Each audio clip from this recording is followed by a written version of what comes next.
सवेरा cancer hospital एक cancer hospital है जो डॉक्टर पेशेंट रिलेशन में बहुत ही डेलिकेट है। हमारे साथ जुड़ गए हैं सवेरा कैंसर अस्पताल के एक और हेड डॉक्टर, तो उनसे बात करते हैं। सर, क्या नाम हो आपका? मैं डॉक्टर वीपी सिंह हूँ, कैंसर सर्जन हूँ और मैनेजिंग डायरेक्टर हूँ सवेरा कैंसर हॉस्पिटल का। सर, क्या खास हुआ आज 1 जुलाई को डॉक्टर्स डे में कैंसर स्पेशलिस्ट हॉस्पिटल सवेरा में? इसके बारे में कुछ दर्शकों को बताइए और ये भी बताइए कि आप माफ़ी मांगते हुए दिखे सारे जो भी पेशेंट हैं कि उनका टाइम आपने ले लिया, उसके बारे में कुछ बताइए।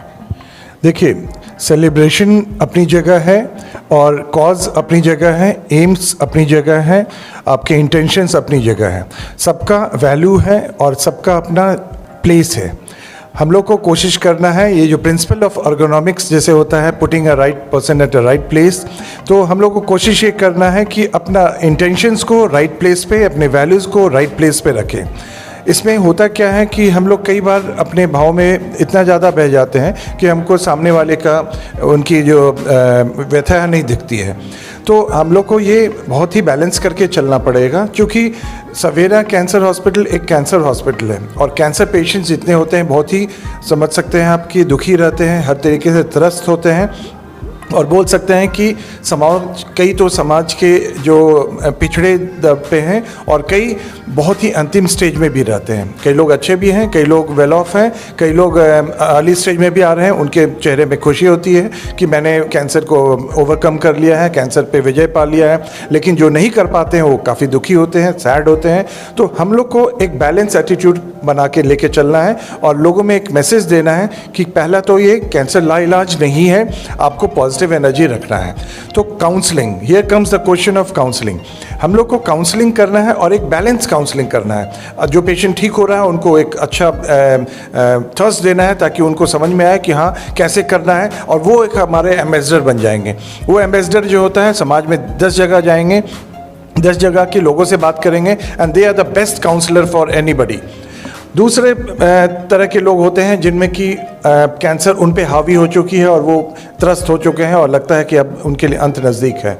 उनको हम लोग को हौसला देना है, उनके लिए हमारा जो सहानुभूति है, हमारी सहानुभूति है वो ज़रूरी है। हमारे जो काउंसलर्स हैं उनका इंटेंशंस, उनके जो काउंसलिंग है वो बहुत ज़रूरी है। स्टाफ का जो मैनेजमेंट है वो बहुत ज़रूरी है। उनके साथ एक तरीके से पेश आना, उनको जो समय देना और पेशेंट हियरिंग। कई बार क्या होता है, पेशेंट हियरिंग ही आपका आधा से ज़्यादा प्रॉब्लम सॉल्व कर देता है। पेशेंट अंतिम समय में आप जानते हैं कि ये मरने वाले हैं, लेकिन उसको आप एक पेशेंट हियरिंग दीजिए, गिव हिम टाइम, हर जो भी हैं उनको टाइम दीजिए। टाइम दीजिएगा तो उनको भी सेटिस्फैक्शन लगता है कि दूसरा बंदा आपका सुन रहा है और आपके दुख में वो सम्मिलित है। और जो सम्मिलित वाला जो फीचर्स जब आ जाता है इंसान के अंदर दिल में, तब वो दूसरे बंदे की अहमियत को समझता है। तो हम लोग को ये बैलेंस ऑफ जो बोल सकते हैं एटीट्यूड, ट्रीटमेंट, जो भी जिस नाम से देखते हैं, उसको हम लोग को इस डॉक्टर्स डे में एम्बाइब करना है। तो again coming back to doctors day, हम लोगों ने इसको एक तरह से सेलिब्रेशन बोलिए या इसको बोल सकते हैं कि एक प्रोग्राम हम लोगों ने किया है जिसमें कि डॉक्टर्स को फेलिसिटेट कर रहे हैं, क्योंकि वो भी एक ज़रूरी है। कोई भी अच्छा काम कर रहा है उसको आप अगर पीठ थपथपाते हैं तो उसको लगता है नहीं मैंने अच्छा काम किया है, मैं और आगे बढ़ूंगा, आगे बढ़ के काम करूंगा। घर में बच्चे होते हैं, कुछ भी अच्छा करते हैं, आप थपथपाइए उनको, इनकरेज कीजिए। इनकरेज नहीं कीजिएगा तो उनमें लगेगा यार मेरे को कोई पूछने वाला नहीं है। तो ये पूछ बहुत ज़रूरी है। तो पूछ से फ़र्क पड़ेगा, आप आगे बढ़ेंगे, आप में जज्बा आएगा, आप जुट के काम करेंगे, आगे जो आएगा नेक्स्ट मुहिम आएगी उसमें और तेज़ी से बढ़ेंगे। तो ये तो एक पार्ट हो गया, एक इंटेंशन हुआ। दूसरा है जो हम लोगों ने बात किया कि पेशेंट एंड डॉक्टर के बीच का रिलेशनशिप। ये जो अभी मैं पूरी बातें कर रहा था कि एक पेशेंट को कैसे डॉक्टर से बिहेव करना चाहिए, डॉक्टर को कैसे पेशेंट से, ये जो सिम्बायोसिस है जो डॉक्टर पेशेंट रिलेशन में बहुत ही डेलिकेट है और एक डॉक्टर ही पेशेंट को समझा सकता है। अगर काउंसलर चाहेगा लाख कोशिश कर ले, उतना अच्छा नहीं समझा सकता जितना कि एक डॉक्टर समझा सकता है। और पेशेंट भी कन्विंस डॉक्टर से ही होता है। काउंसलर 50 बार समझाएगा, डॉक्टर एक बार समझाएगा, पेशेंट तुरंत समझ जाता है। तो ये एक रिलेशनशिप डेवलप होती है। अभी क्या हो रहा है कि अभी जो नई सभ्यता आई है, जो नए नए जनरेशन्स में लोग आए हैं, उनमें रेस्पेक्ट टू द डॉक्टर्स ख़त्म हो चुका है। उसके कारण क्या हो गया, डॉक्टर पेशेंट रिलेशनशिप और जो होता है बहुत गिरावट आ गई है। उसके कारण इतना सुनते होंगे वायलेंस हो गया, यहाँ तोड़फोड़ हुआ, यहाँ पर ये हो गया, डॉक्टर को मिस हैंडल किया, मारपीट हुआ। ये एक जो है गलत प्रेसिडेंस सेट हो रहा है। अगर ये प्रेसिडेंस चलता रहा तो डॉक्टर बनना तो छोड़ देंगे लोग, नए जनरेशन की पीढ़ी। और छोड़िए, मेरी बेटी खुद नहीं डॉक्टर बनी है। तो इस तरह की व्यथा और इस तरह के स्ट्रगल इतना ज़्यादा लोग जो देख लेते हैं, उनको लगता है कि यार डॉक्टर बन के फ़ायदा नहीं है। फिर नई पीढ़ी अगर लेगी नहीं तो ट्रीटमेंट कौन करेगा, समाज का भार कौन उठाएगा। अल्टीमेटली डॉक्टर्स को तो आगे बढ़ना ही पड़ेगा और लोगों को आगे बढ़ना पड़ेगा कि एनकरेज करें अपनी नई पीढ़ी को कि आप डॉक्टर प्रोफेशन लीजिए। डॉक्टर प्रोफेशन सिर्फ प्रोफेशन नहीं है, नोबली ही प्रोफेशन नहीं है, इतना सोर्स ऑफ अर्निंग भी है। और इसको हम लोग बोलते हैं कि कर्म किए जाओ, फल की चिंता मत करो। क्यों? क्योंकि आप कर्म करोगे ऑटोमेटिक फल मिलेगा यार। फल की चिंता क्यों कर रहे हो? आपको पैसे के पीछे नहीं भागना है, पैसा आपके पीछे भागेगा। इसलिए नेवर रन बिहाइंड मनी। तो सिंपल सा मैसेज है डॉक्टर्स डे पे कि आप कर्म किए जाओ, बाकी सब काम ऊपर वाला कर देगा आपके लिए। जब हम बात करते हैं कैंसर स्पेशलिस्ट की, तो ये सवाल सबसे ज़्यादा इम्पोर्टेंट हो जाता है देश के हर व्यक्ति के लिए कि कैंसर से बचने का सबसे पहला सिम्टम क्या होता है, इसका सिम्टम्स क्या होता है, इससे बचने का ट्रीटमेंट क्या क्या हो सकता है, कितना महंगा ट्रीटमेंट होता है इस अस्पताल में, कैसे आप गरीबों को जिनको अगर कैंसर हो जाता है उसको कैसे बचाया जाए, उसके बारे में अगर आप हमारे दर्शकों को कुछ बताएं तो बहुत अच्छी जानकारी मिल सकती है। आपने 3 सवाल किया, मैं तीसरे सवाल से शुरू करूंगा कि गरीब पेशेंट को कैसे मदद किया जाए। तो सबसे पहले गरीब पेशेंट के लिए यहाँ पर प्रधानमंत्री योजना जो है आयुष्मान योजना, उसको लागू हमारे यहाँ उसकी मान्यता मिल गई है। सर्जरी में कीमोथेरेपी दोनों में ही हम लोग का है, रेडिएशन हमारा अनदर 6 मंथ्स में आ जाएगा तो उसमें भी ये लागू हो जाएगा। तो गरीब का जो पहला क्वेश्चन, थर्ड क्वेश्चन था, उसका आंसर है कि गरीबों का इलाज है। नंबर 2, कई पेशेंट्स हैं जिनके पास आयुष्मान योजना, मुश्किल से 15 से 20% ही लोग हैं जिनके पास आयुष्मान कार्ड है। तो करीब 85% लोग ऐसे हैं जिनके पास कार्ड ही नहीं है, लेकिन वो गरीब हैं। अब उनका भी तो इलाज होना चाहिए।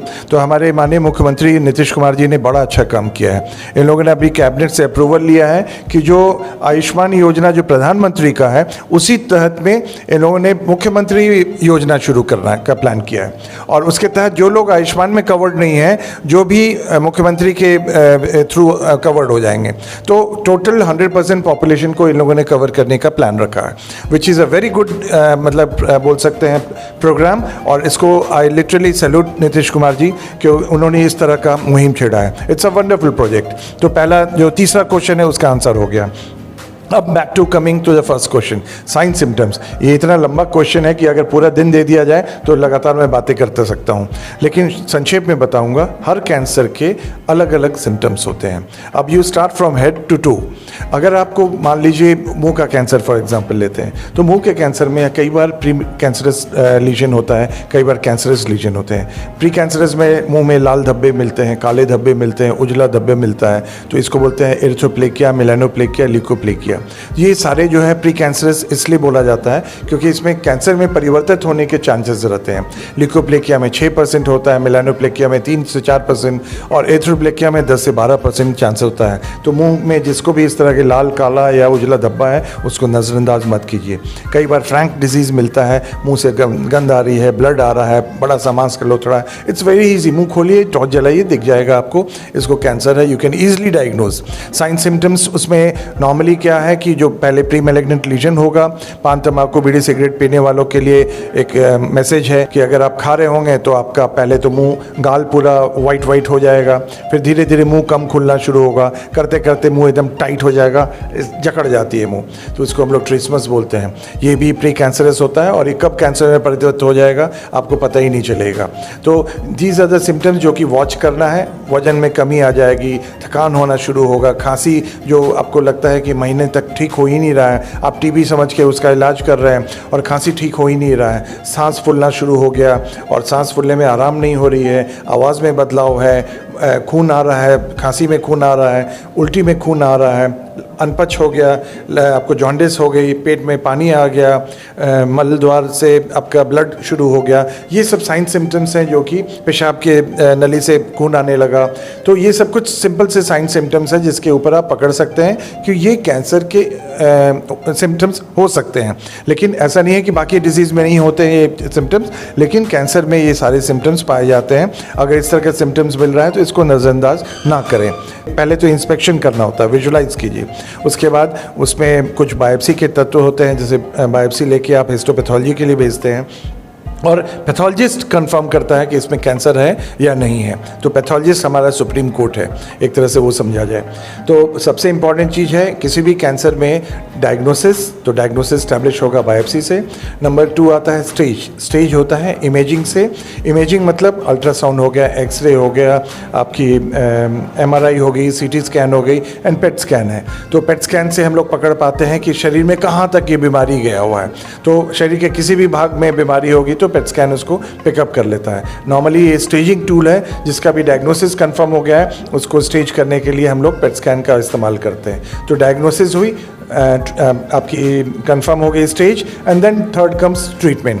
तो ट्रीटमेंट जो होता है 3 तरह से होते हैं, सर्जरी, रेडियोथेरेपी एंड कीमोथेरेपी। ये 3 स्तंभ हैं कैंसर के ट्रीटमेंट के। बाकी जितने ट्रीटमेंट हैं ऑल्टरनेटिव ट्रीटमेंट की तरह से, जैसे आप बोल सकते हैं पैलेटिव ट्रीटमेंट है या काउंसलिंग है, these are also part of treatment. Physiotherapy ये भी एक पार्ट ऑफ ट्रीटमेंट है। वॉइस थेरेपी है, वो भी एक पार्ट ऑफ ट्रीटमेंट है। डी एडिक्शन है, that is again part of treatment. तो इस तरह से कैंसर का साइन सिम्टम्स बता दिया आपको, ट्रीटमेंट के बारे में बता दिया, एंड थर्ड क्वेश्चन आपकी ऑलरेडी है। तो इस अस्पताल में सारी चीज़ें होती हैं जिसका भी आपने नाम दिया, कीमोथेरेपी का, रेडियोथेरेपी का, फिर यहाँ पे काउंसलिंग का आपने बात की। कितने डॉक्टर्स हैं यहाँ पर, कैसे पेशेंट्स आ सकते हैं यहाँ पे, उसके बारे में कुछ बताइए। देखिए, मूलतः ये कैंसर हॉस्पिटल है, लेकिन चूंकि कैंसर में बहुत सारे मोडालिटीज़ ऐड होते हैं। जैसे आपके मान लीजिए कि फेफड़े का कैंसर है, फेफड़े के कैंसर में हम लोग कैंसर की तरह से मेडिकल है, सर्जिकल है एंड रेडिएशन है। 3 फॉर्म ऑफ ट्रीटमेंट जैसे मैंने बताया। तो मेडिकल एंड सर्जिकल तो हम लोग कर रही हैं, रेडिएशन जैसे मैंने बताया हमारा आने वाला है। लेकिन इसमें हमारे साथ में पल्मोनरी एक्सपर्ट भी, जो चेस्ट के स्पेशलिस्ट हैं, वो भी अटैच्ड होते हैं। तो हमारे चेस्ट स्पेशलिस्ट भी हैं। उसी तरह से किडनी का कैंसर होता है तो किडनी के स्पेशलिस्ट भी हमारे साथ अटैच्ड हैं। तो मेडिकल के भी हैं, सर्जिकल के भी हैं। उसी तरह यूरोलॉजी का ले लिया जाए तो यूरोलॉजिकल कैंसर में ट्रीटमेंट हम लोग कर रहे हैं, तो हमारे साथ यूरोलॉजिस्ट भी अटैच्ड हैं। तो जिस भी कैंसर का सुपर स्पेशलिटी है, सारे लोग हमारे साथ अटैच्ड हैं। उससे फ़ायदा क्या होता है, किसी भी पेशेंट को भटकने की ज़रूरत नहीं पड़ती है। अंडर वन रूफ हम लोग सारे ट्रीटमेंट प्रोवाइड कर पा रहे हैं, इंक्लूडिंग पेट स्कैन। तो पुराने ज़माने का डॉक्टर और पेशेंट का रिलेशन को मान के चलते हैं। तो बिल्कुल नहीं, आप उसके बारे में बात कर सकते हैं कि क्या क्या एक डॉक्टर्स को सहना पड़ता है, ये जो चैलेंजेस है, क्या क्या आपको ऐसा फेस करना पड़ा है क्या, किसी पेशेंट के तरफ से कोई बद्दुआ या फिर ऐसा कोई तकलीफ?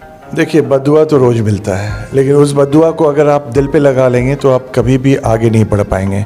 कभी भी किसी डॉक्टर को इमोशनल नहीं होना चाहिए और किसी भी पेशेंट के साथ इमोशनली अटैच नहीं होना चाहिए। जिस दिन आप इमोशनली अटैच्ड हो गए, आप समझिए कि आप उसको ट्रीटमेंट नहीं कर सकते हैं। You can not do justice. आप उसके रिलेटिव बन जाएंगे। फिर आप रिलेटिव बन के किसी का ट्रीटमेंट करेंगे। अगर कोई डॉक्टर बोलता है इसको गर्दन का एक्सरसाइज कराना है, पेशेंट बोलता है नहीं मेरे को दर्द हो रहा है, तो रिलेटिव क्या बोलता है, नहीं छोड़ दो यार, छोड़ो, इसको दर्द हो रहा है। लेकिन कोई डॉक्टर क्या करता है, उसको पकड़ के रगड़ के एक्सरसाइज कराता है। उसको लोग कसाई बोल देते हैं, लेकिन ये कसाई भी बनना पड़ता है हम लोग को। क्यों? अगर आप नहीं करेंगे, शक्ति से बिहेव नहीं आएंगे, आप इमोशनली अटैच हो जाएंगे, कहाँ से आप ट्रीटमेंट करेंगे? सवाल ही नहीं उठता है। फिर ना पेशेंट आपका बात सुनेगा, ना अटेंडेंट बात सुनेगा, और आप अपनी नज़र में तो गिर ही रहे हैं कि आप उसका जस्टिस नहीं कर पा रहे हैं। तो ये तो एक पार्ट हो गई। दूसरी हॉस्टाइलिटी क्या होता है कि आप भगवान नहीं हैं, आप ना ही हम लोग किसी को अपने आप को बोलते हैं कि भगवान समझो। हम लोग के पास कुछ शक्तियाँ मिली हुई हैं, वो विद्या मिली हुई है, जिसके द्वारा हम लोग कैंसर को ट्रीट कर रहे हैं, पेशेंट्स को ट्रीट कर रहे हैं। लेकिन कोई भी यहाँ इनफैलिएबल नहीं है। कई बार मिस्टेक्स होती हैं और कई बार मिस्टेक्स को नज़रअंदाज किया जाता है और कई बार लोग नहीं करते हैं। और कई बार छोटी छोटी मिस्टेक्स हैं जिसको कि तुल पकड़ के लोग बड़ा बना देते हैं, तिल का ताड़ जिसको बोलते हैं।